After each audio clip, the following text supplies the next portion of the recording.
Shri Krishna friends, आपका बहुत बहुत स्वागत है आपके अपने चैनल कंप्यूटर ब्रेन एजुकेशन में। तो फ्रेंड्स, आज हम सीखेंगे टैली में यूज होने वाले वर्ड्स को। फ्रेंड्स, हमें इसका ज्ञान होना बहुत ही जरूरी है, जिससे कि हमारे जो आगे के वीडियो हैं, आगे के जो प्रैक्टिकल हैं, जब हम उसमें प्रैक्टिकल करेंगे तो उसमें हमें परेशानी ना हो।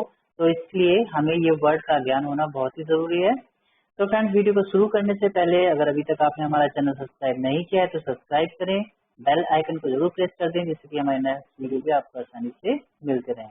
तो स्टार्ट करते हैं फ्रेंड्स। फर्स्ट है फ्रेंड्स बिजनेस। तो बिजनेस जो होता है, हम लाभ कमाने के लिए जो भी काम शुरू करते हैं उसको हम बिजनेस कहते हैं। इसमें एग्जाम्पल के तौर पर देखा जाए तो manufacturing, bank, company, policy, transport, professional, ये सारे क्या है, बिजनेस है। फ्रेंड्स, प्रोफेशनल क्या होता है, जैसे कोई डॉक्टर है, कोई चार्टर्ड अकाउंटेंट है, वो अपने ज्ञान से जो पैसा अर्जित करते हैं वो भी एक बिजनेस में ही आता है। आमतौर पे जो हम बिजनेस में कोई भी शॉप खोल लेते हैं, किसी भी चीज की शॉप खोल लेते हैं, तो फ्रेंड्स वो भी एक बिजनेस है, क्योंकि हम उसे लाभ कमाने के लिए उस काम को शुरू कर रहे हैं। तो फ्रेंड्स, नेक्स्ट है हमारा गुड्स। तो फ्रेंड्स, गुड्स जो होता है, इसे बोलते हैं हिंदी में माल। कोई भी वस्तु जो बिक्री करने के लिए खरीदी जाती है उसे हम माल बोलते हैं। यानी कोई भी ऐसी चीज जो कंपनी सेल करने के लिए यानी बेचने के लिए खरीद रही है उसको हम गुड्स बोलेंगे। एग्जाम्पल के तौर पर अगर हम देखें तो अगर हमारी कंपनी कंप्यूटर खरीद रही है बेचने के लिए तो कंप्यूटर को हम गुड्स बोलेंगे। अगर कंपनी ने कंप्यूटर खरीदा और अपनी कंपनी में इंस्टॉल कर लिया या अपने ऑफिस में इंस्टॉल कर लिया तो वो कंप्यूटर गुड्स नहीं होगा, उस टाइम वो होगा फिक्स्ड एसेट। सेकंड है फर्नीचर को ले लेते हैं। तो फर्नीचर, जैसे कोई कंपनी कच्चा माल खरीद रही है बेचने के लिए, चाहे तो वो लकड़ी खरीद रही है, वुड्स खरीद रही है, तो या फिर बना बनाया टेबल खरीद रही है, चेयर खरीद रही है, तो बेचने के लिए, तो फ्रेंड्स क्या बोलेंगे, उसको गुड्स बोलेंगे। बट अगर बना बनाया टेबल अपनी कंपनी में ही इंस्टॉल कर लिया तो वो क्या बन जाएगा, फिक्स एसेट। फ्रेंड्स, नेक्स्ट चलते हैं परचेज। फ्रेंड्स, परचेज को बोलते हैं खरीदी। कंपनी सेल करने के लिए जो भी माल खरीदती है उसे हम परचेज कहते हैं। यानी कंपनी बेचने के लिए कुछ भी माल खरीदेगी तो हम उसको बोलेंगे परचेज। और फ्रेंड्स, जो है परचेज, फ्रेंड्स अगर वो फिक्स एसेट है, यानी कंपनी ने कुछ खरीदा और अपनी कंपनी में इंस्टॉल कर लिया तो हम उसको परचेज नहीं बोलेंगे। और फ्रेंड्स, जो है टाइप ऑफ परचेज, दो टाइप के परचेज होते हैं, कैश परचेज और क्रेडिट परचेज। यानी अगर कंपनी कैश परचेज कर रही है, यानी कुछ खरीद के तुरंत उसने पेमेंट कर दिया तो वो हो गया कैश परचेज। अगर कंपनी उधार माल खरीद रही है तो उसको बोलेंगे क्रेडिट परचेज। फ्रेंड, नेक्स्ट चलते हैं। नेक्स्ट हमारा जो वर्ड है सेल, यानी बिक्री। जो माल हम बेचते हैं उसे हम सेल कहते हैं। सेल दो टाइप के होते हैं फ्रेंड्स। फर्स्ट है कैश सेल और सेकंड है क्रेडिट सेल। सेम परचेज की तरह, अगर हमारी कंपनी कोई माल को सेल करती है और उसका पैसा उसको तुरंत मिल जाता है तो उसको बोलते हैं कैश सेल। दूसरा है उधार सेल, यानी क्रेडिट सेल। अगर हमारी कंपनी माल बेचती है और उसका पैसा तुरंत नहीं मिल पाता, यानी कुछ समय बाद मिलता है, 1 महीने बाद, 2 महीने बाद मिलेगा, तो उसको हम बोलेंगे क्रेडिट सेल। फ्रेंड्स, नेक्स्ट चलते हैं रिवेन्यू। फ्रेंड्स, गुड्स या सर्विस को सेल करने पे जो भी राशि हमें प्राप्त होती है उसे हम रिवेन्यू बोलते हैं। रिवेन्यू, इसमें एक्सपेंसेस भी शामिल होते हैं, मतलब इसमें जो खर्चे भी शामिल होते हैं। फ्रेंड्स, जैसे कि आपकी कंपनी सपोज यूपीएस बना रही है और उसने यूपीएस बना के सेल किया और यूपीएस का 4,000 रुपए उसको कंपनी को मिल गया, तो जो 4,000 रुपए है वो है रिवेन्यू फ्रेंड्स। और इसमें आने जाने का खर्चा, उसको पैकिंग का खर्चा, वो सब इसमें ही इन्वॉल्व होता है। फ्रेंड्स, नेक्स्ट चलते हैं। इसके बाद आता है हमारा एक्सपेंसेस।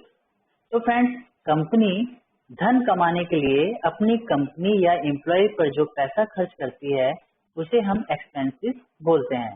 कंपनी धन कमाने के लिए अपनी कंपनी या एम्प्लॉय पर जो पैसा खर्च करती है उसे हम एक्सपेंसेस बोलते हैं। फ्रेंड्स, एक्सपेंसेस दो टाइप के होते हैं, direct expenses and indirect expenses. Direct expenses की बात करें तो जो मेन बिजनेस में जो खर्च होता है उसको हम बोलते हैं डायरेक्ट एक्सपेंसेस। मेन बिजनेस का मतलब ये हुआ फ्रेंड्स, जैसे आपकी कंपनी पेन बनाती है और पेन बनाने के लिए कच्चा माल परचेज किया या ट्रांसपोर्ट, जो कि कच्चा माल किसी गाड़ी से आया, ट्रक से आया, उसका पैकिंग चार्ज, ये सब होता है मेन बिजनेस में जो खर्च होता है, इसे बोलते हैं हम डायरेक्ट एक्सपेंसेस। और सेकंड है indirect expenses. Friends, indirect expenses का मतलब होता है कंपनी को चलाने के लिए जो खर्चे होते हैं, जैसे सैलरी, एम्प्लॉय को सैलरी देनी पड़ती है, भाई जब मशीन चलेगी, कंपनी में काम होगा तो इलेक्ट्रिसिटी का बिल भी आएगा, तो वो होते हैं, ये सब क्या होंगे, इनडायरेक्ट एक्सपेंसेस। क्योंकि ये कंपनी के मेन बिजनेस से जुड़े हुए नहीं है, मगर कंपनी को चलाने के लिए इनका इनका इनका होना बहुत ही ज्यादा जरूरी है। फ्रेंड नेक्स्ट चलते हैं। नेक्स्ट है इनकम। कंपनी जो भी धन कमाती है उसे इनकम कहते हैं। फ्रेंड्स, रेवेन्यू माइनस एक्सपेंसेस होता है इनकम। यानी रेवेन्यू, जैसे कि हमने पहले बताया, कंपनी एक पेन है सपोज, और कंपनी ने 10 रुपए का पेन बेच दिया। 10 रुपए का पेन कस्टमर को के पास गया और कस्टमर ने 10 रुपए कंपनी को दे दिए। तो इन 10 रुपए में सपोज 7 रुपए जो है, मान लेते हैं 7 रुपए इनका बनाने का, मैन्युफैक्चरिंग का, और इनका जो एक्सपेंसेस है, जितना ट्रांसपोर्ट का, सब मिला के 7 रुपए खर्चा हुआ। तो 10 में से, यानी एक्सपेंसेस 7 रुपए हुआ, रेवेन्यू 10 रुपए हुआ, तो 10 माइनस 7 यानी 3 रुपए जो बचा उसको बोलेंगे इनकम। फ्रेंड्स, जो हमारी इनकम होती है, इनकम जो है दो टाइप की होती है, डायरेक्ट इनकम एंड होती है दूसरी इनडायरेक्ट इनकम। फ्रेंड, जो इनकम मेन सोर्स से प्राप्त होती है उसे डायरेक्ट इनकम बोलते हैं। यानी हमारी एग्जाम्पल के तौर पर, अगर हमारी कंपनी पेन बनाने का काम करती है और हमारे पेन बनाने के काम से जो इनकम हो रही है उसे बोलेंगे डायरेक्ट इनकम। दूसरा है इनडायरेक्ट इनकम। जो इनकम अदर सोर्स से प्राप्त होती है उसे हम इनडायरेक्ट इनकम कहते हैं। अदर सोर्स का मतलब कि हमारी कंपनी ने एक फिक्स डिपॉजिट खोला हुआ है, या कंपनी से बाहर कोई गेस्ट हाउस रेंट पे दिया हुआ है, यानी उससे जो रेंट मिलता है, इसको क्या बोलेंगे, इनडायरेक्ट इनकम। यानी जो हमारा मेन सोर्स है उससे एकदम अलग हटके कोई अलग सोर्स है, उससे हमें पैसा आ रहा है हमारी कंपनी को, तो उसको बोलेंगे इनडायरेक्ट इनकम। फ्रेंड्स नेक्स्ट चलते हैं, इंटरेस्ट। फ्रेंड्स, राशि जो किसी निश्चित दर पर किसी कंपनी या व्यक्ति के उपयोग करने के लिए दी जाती है, इसके बदले आपको आपकी दी हुई राशि से अलग राशि उस कंपनी या व्यक्ति से प्राप्त होती है, उसी राशि को इंटरेस्ट कहते हैं। यानी जैसे बैंक ही हो गए, बैंक अपने कस्टमर को पैसा देती है उनको उपयोग करने के लिए, और उसके एवज में जो भी उन्होंने इंटरेस्ट लगाया है वो इंटरेस्ट की दर से उनसे पैसा लेती है। तो जो इंटरेस्ट की दर, जो दर है, दर से जो पैसा लेती है उसको क्या बोलेंगे, इंटरेस्ट। नेक्स्ट चलते हैं, डिस्काउंट। कंपनी अपने कस्टमर को जो छूट देती है उसको हम डिस्काउंट कहते हैं। फ्रेंड्स, डिस्काउंट कई तरह के हो सकते हैं, जैसे एक टोटल बिल के ऊपर डिस्काउंट, या पर्टिकुलर जो प्रोडक्ट है कंपनी उसके ऊपर भी डिस्काउंट दे सकती है। अलग अलग प्रोडक्ट पे अलग अलग डिस्काउंट भी दे सकती है। तो डिस्काउंट कई टाइप के होते हैं। वैसे टाइप ऑफ डिस्काउंट 2 है, discount receive and discount given. तो फ्रेंड्स, डिस्काउंट रिसीव में क्या होता है, अगर आप कोई चीज परचेज कर रहे हो तो डिस्काउंट आप रिसीव कर रहे हैं। यानी अगर आप डिस्काउंट दे रहे हैं, किसी कंपनी कोई सेल कर रहे हैं और किसी कस्टमर को, और उसको डिस्काउंट दे रहे हैं, तो उसको बोलेंगे डिस्काउंट गिवन। नेक्स्ट चलते हैं, कमीशन। सहमत हुई राशि के प्रतिशत के आधार पर किसी दी गई सेवा के लिए प्राप्त राशि को कमीशन कहते हैं। ये वेतन के अतिरिक्त दी गई राशि होती है। फ्रेंड्स, मान लेते हैं हमारी कंपनी में कुछ एम्प्लॉय हैं, वो सेल्समैन है।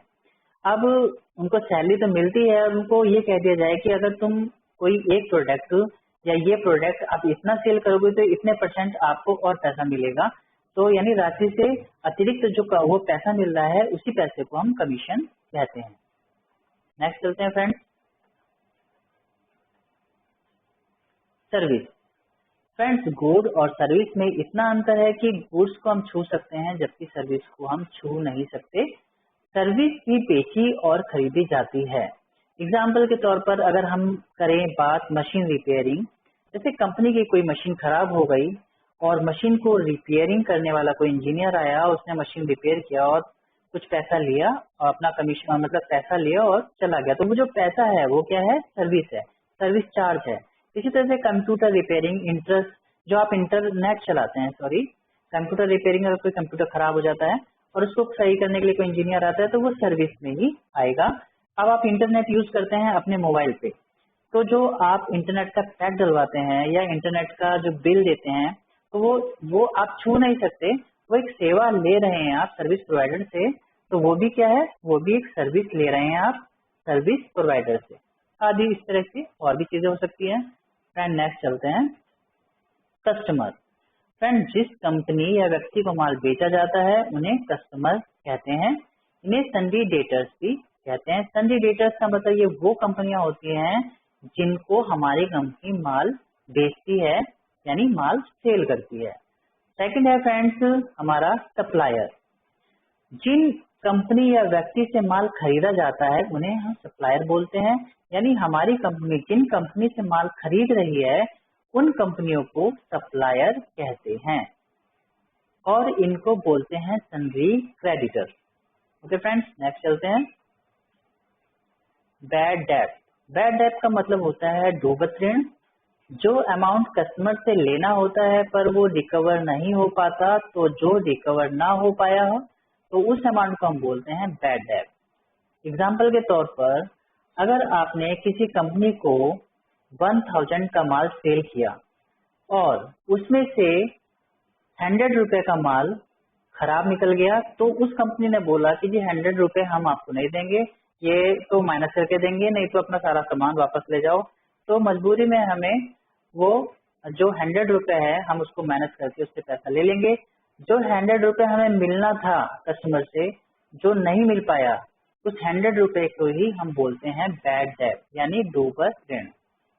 नेक्स्ट चलते हैं फ्रेंड्स, नरेशन। फ्रेंड्स नरेशन का क्या होता है, नरेशन का वर्णन को, जो नरेशन होती है उसी के वर्णन को, सॉरी जो ट्रांजैक्शन होती है उसके वर्णन को हम नरेशन कहते हैं। ये छोटी होनी चाहिए और पता भी चल जाना चाहिए कि क्या काम हुआ है और ये ब्रेसेस के अंदर होती है। मान लेते हैं हमारी कंपनी कोई चीज परचेज कर रही है कैश, यानी cash purchase from ABC limited, यानी इतना लंबा है कि कैश परचेज हुआ एबीसी लिमिटेड से। अब इसी को छोटे शब्दों में लिखना है तो हम क्या लिखेंगे, बीइंग कैश परचेज, या हम लिखेंगे फॉर कैश परचेज। ओनली छोटे शब्दों में ये पता चल जा रहा है कि काम क्या हुआ है, यानी कैश परचेज हुआ है। तो फ्रेंड इसी को हम नरेशन बोलते हैं, ये ब्रेसेस के अंदर होती है। आगे आप सीख जाएंगे और भी चीज डीपली इसको। फ्रेंड्स इसके बाद आता है स्टॉक। जो माल बिकने से बच जाता है या कंपनी के स्टोर में ही रहता है, इसको हम स्टॉक कहते हैं। नेक्स्ट चलते हैं फ्रेंड्स। फ्रेंड्स अभी तक अगर आपने हमारा चैनल सब्सक्राइब नहीं किया है तो प्लीज सब्सक्राइब करें और बेल आइकन को जरूर प्रेस कर दें, जिससे कि हमारे नेक्स्ट वीडियो भी आपको आसानी से मिलते रहें। Thanks for watching.